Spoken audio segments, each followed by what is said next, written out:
এক রাজকীয় প্রাসাদ, শতাব্দীর ইতিহাস, আর সেই ইতিহাস ঘিরে চলা বিলাসী জীবন উপকরণ, আর তার জন্য আছে রাজকীয় ব্যয়। বলছি ব্রিটেনের রাজপরিবারের কথা।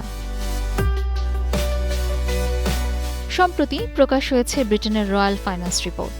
রাজপরিবারের বার্ষিক বাজেট অর্থাৎ সভরেন গ্র্যান্টে দেখা যাচ্ছে শুধু গত এক বছরে রাজপরিবার সরকারি অনুদান পেয়েছে প্রায় $118 মিলিয়ন বা 86 মিলিয়ন পাউন্ড।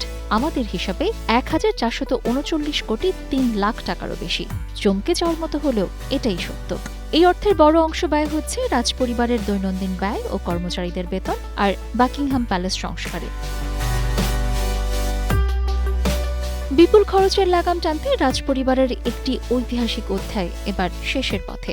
ব্রিটেনের রাজপরিবারের 156 বছরের পুরনো ঐতিহ্যবাহী ট্রেন, যা 1977 সালে রানী দ্বিতীয় এলিজাবেথের সিলভার জুবলি উপলক্ষে চালু হয়, সেটি 2027 সালের মার্চের আগেই অবসর নিতে চলেছে।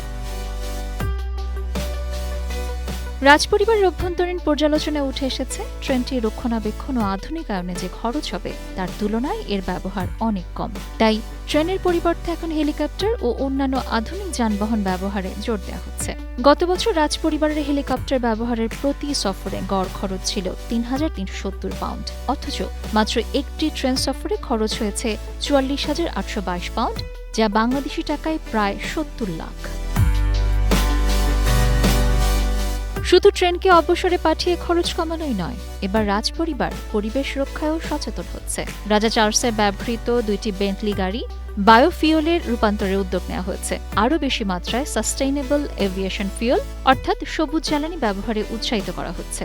পাশাপাশি গাড়ির বহরকে পুরোপুরি বৈদ্যুতিক করার পরিকল্পনাও চলছে। ইলেকট্রিক গাড়ি, সবুজ জ্বালানির হেলিকপ্টার, এইসব দিয়ে রাজা ও তার পরিবারের ভবিষ্যৎ যাত্রা হবে আরও পরিবেশ বান্ধব। তবে বিশ্লেষকরা বলছেন, সংস্কার শেষ হলেও রাজমহলের বিলাসিতা একদম ফুরিয়ে যাচ্ছে না। রাজপরিবারের এই বাজেট নিয়ে সমালোচনাও কম নয়। অনেকেই মনে করেন জনগণের অর্থে রাজপরিবারের এত খরচ যথাযথ নয়। অন্যদিকে রাজপরিবারের পক্ষ থেকে বলা হচ্ছে, আন্তর্জাতিক সম্পর্ক ও দেশের সম্মান রক্ষায় তাদের ভূমিকা অমূল্য।